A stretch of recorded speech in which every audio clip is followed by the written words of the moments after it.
You ask Tiger to solve. This deals with linear equations with one unknown. The final result is x equals 5.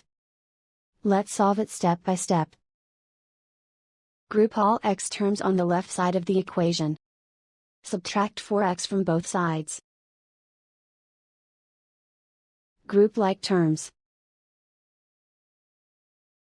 Simplify the arithmetic.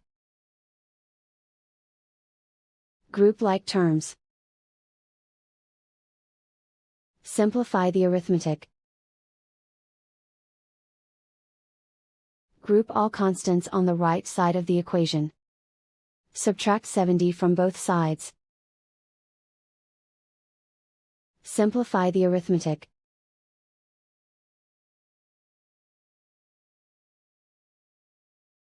Isolate the x. Divide both sides by -8. Cancel out the negatives. Simplify the fraction. Cancel out the negatives. Find the greatest common factor of the numerator and denominator. Factor out and cancel the greatest common factor. And so the final result is x equals 5.